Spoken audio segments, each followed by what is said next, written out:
Resource Center for Human Rights and Civic Education has strongly criticized the proposed transition from Nigeria's current 934 education system to 12-4 model, describing it as a superficial and misguided priority. The proposal, introduced by the Minister of Education, Dr. Tunji Alausa, seeks to extend basic education to 12 years, followed by a minimum of 4 years of tertiary education. However, the organization argued that this reform fails to address the deep-rooted issues plaguing Nigeria's education sector. In a statement released on Sunday and signed by its executive director, Comrade Ibrahim Zirulai, he emphasized that Nigeria's educational challenges require comprehensive reform. The organization highlighted critical issues, including the alarming decline in educational standards, outdated curricula, severe shortages of instructional materials, rampant corruption, and mismanagement within the education sector. The organization also noted that these factors have led to a significant brain drain and hinders the quality and accessibility of education across the country. I'd love to get your thoughts on this new education system that the federal government implemented for the 12-4 instead of the 934 system that has been on. What is the essence, if we have to ask, is this something that is supposed to improve educational quality in the country? Because this man from me, is this something that's supposed to improve the educational quality of the system, or is it supposed to increase infrastructural deficits or improve infrastructural deficits that's been going on in the educational sector? Or let's say about the teachers, the students, even materials, the institution itself, the buildings itself. Is this system something that's supposed to change all of that for the good? I'd love to get your thoughts on this, please. You may not know why I'm laughing. I've said squarely, I stated the foundation, and that is the fact that Nigeria is a theater of absurdities, and then this is another angle to it. See, in my place, they used to say that, I think it's a universal maxim. Yeah, it's of universal application. That a poor schemer blame or lay blame on equipment. Do you understand it?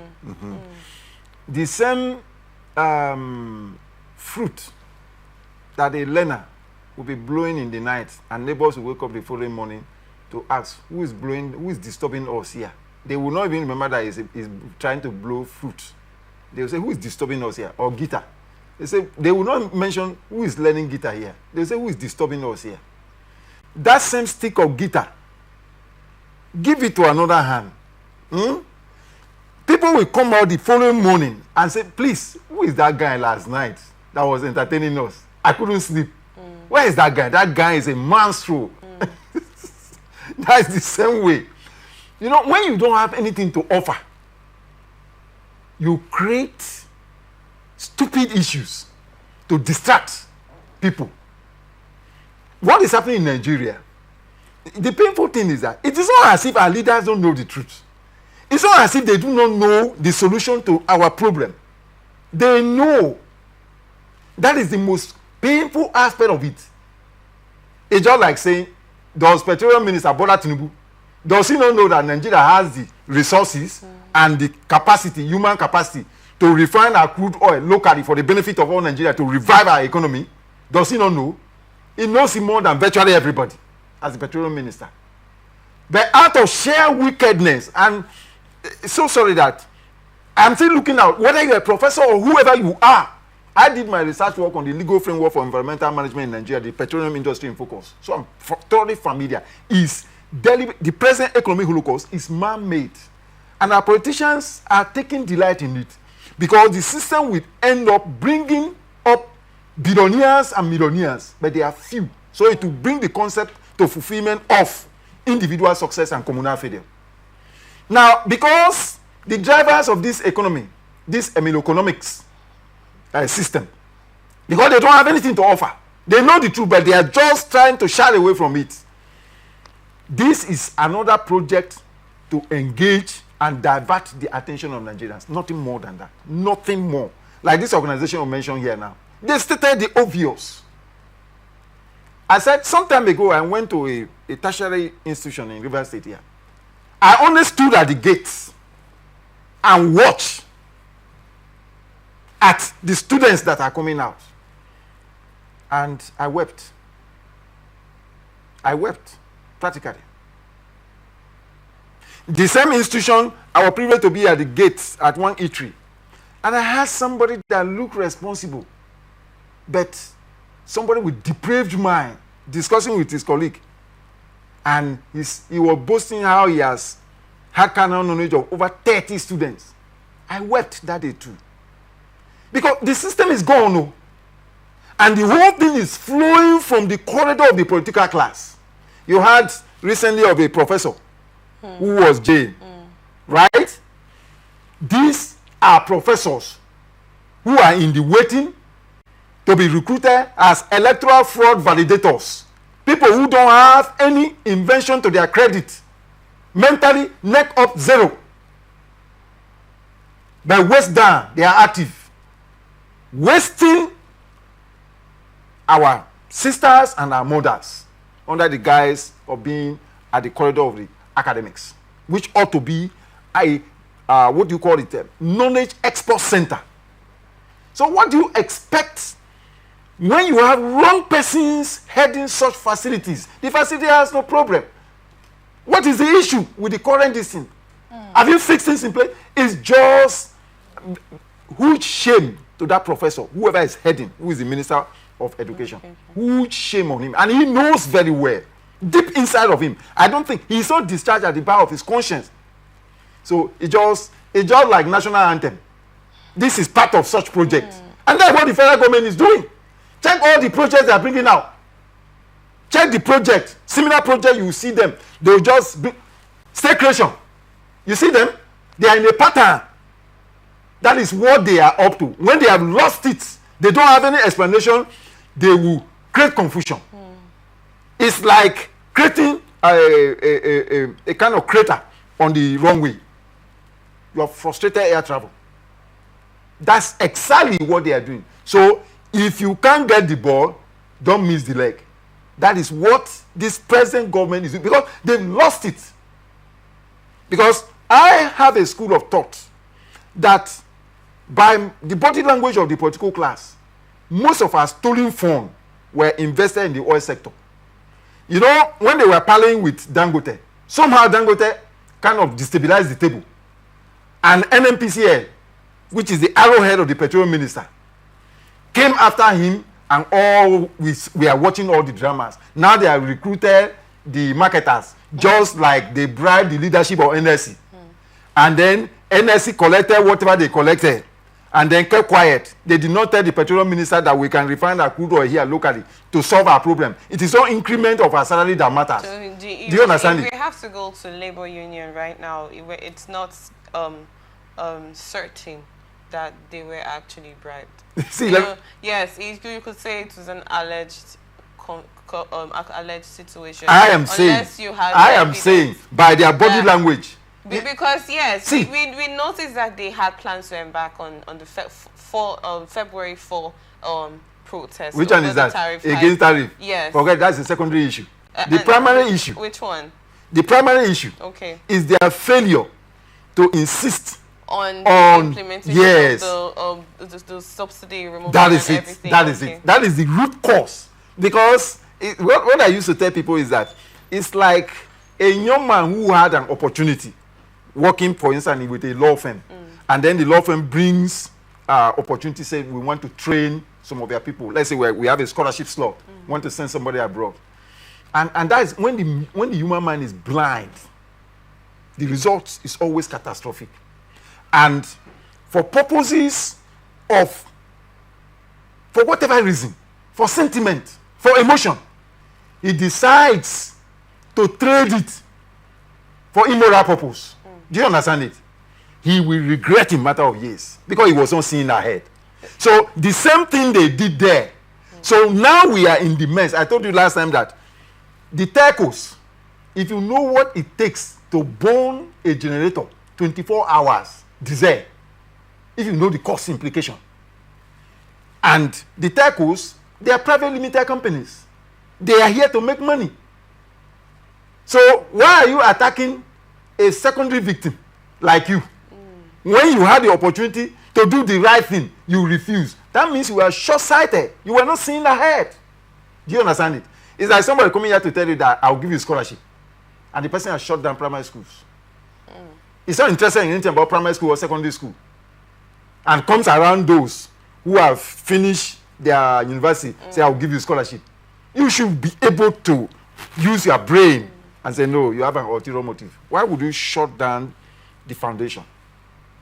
So when you're done with us, what happens? So that's exactly what is playing out here. They don't have anything. I gave you an example. I said, look at the change of national anthem. It didn't take 24 hours. Do you understand? What is the economic implication of change of national anthem? It's just like the president jetting out with the song, say he's going to look for investors. How many investors have come in? Meanwhile, foreign companies are shutting down and going. Medical, pharmaceutical, they are closing and are leaving. Then, outside that, you go to talk about the issue of Cardoso. Is there in central bank dancing his own economic dance. As if we are daft. As if we are offline, mentally and otherwise, that we do not know what is going on. But I can assure you something. All this game they are going on, even speed train has a destination. We will certainly get there, but it's very unfortunate. When they see what they say about student law, later you see the game. So what they do, they just do this just to destabilize and distract attention. Now, what Nigerians are going to future, they are going to hang around, you will not see those in the academic system. Say they are going to organize seminar. Government will sponsor them. Organize seminar. Discuss the merit, this, that. Meanwhile, what you have has no problem. The man who is playing the guitar that is disturbing people within the neighborhood, he has not mastered it. That same guitar. Do you know, in Ghana here, they run what they call gap year. We don't have it in Nigeria. Why is there no gap year? That between a secondary school and university, you must have one compulsory year to go into, what do you call it? You call it tech, kind of. Or you are going to try your hand, you are going to work for 1 year. Most in Europe, most people don't come back. They find their bearing there. Everybody. So when you find your bearing, you stop and divert and go. Because the facilities are there. So if we have to go back to this comment from this organization, this Chriced, the CHRIC. What they are saying it's superficial and misguided priority, because if we have to look at ASU right now, they're actually making plans to embark on another strike because they said that the government have not listened to their aides after the meeting that they had with the federal government on the whole educational things they listed they wanted.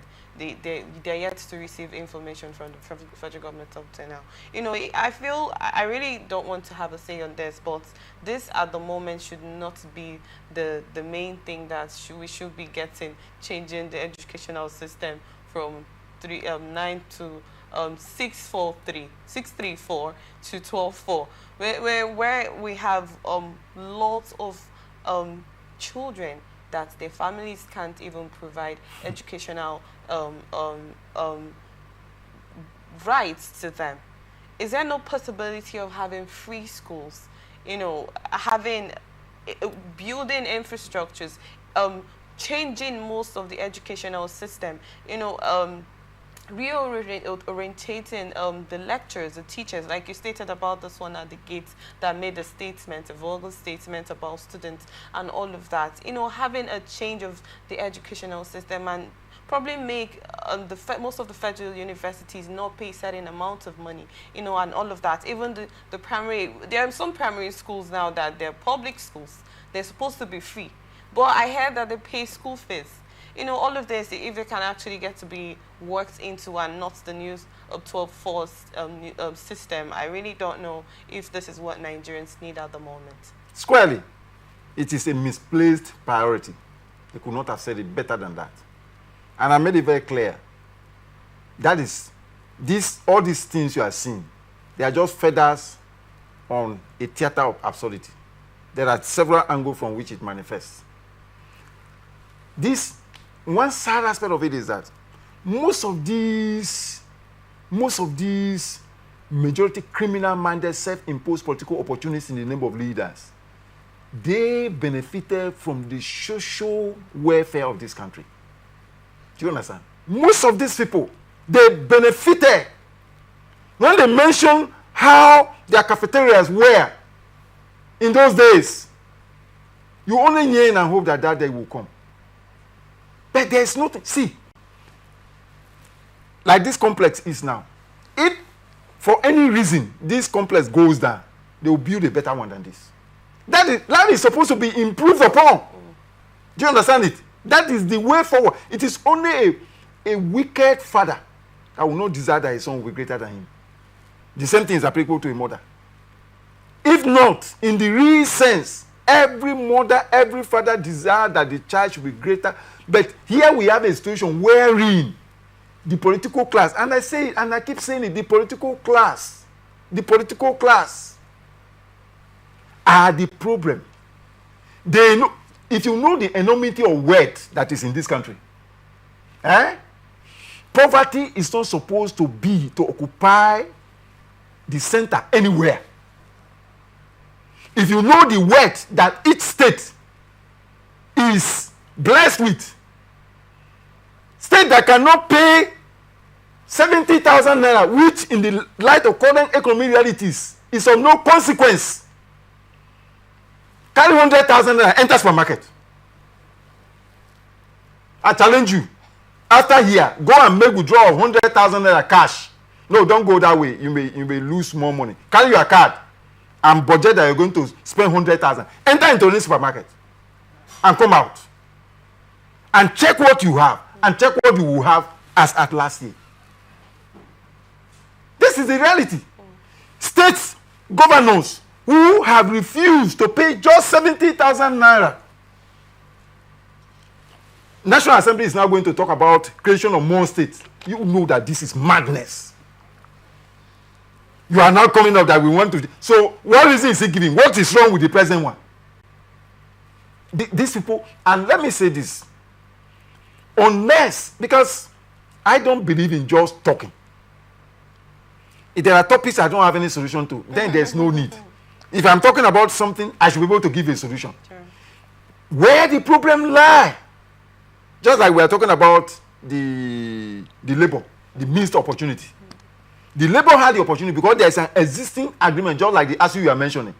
On the part of labor, there is an existing agreement that if you are going to remove fuel subsidy, you should make all the refineries functional, amongst others, which is critical and heading in the direction that Nigeria has what it takes to refine its crude locally for the benefit of Nigerians. Well, I actually got the information that that's one of the plans they have in place to ban the exports of the imports.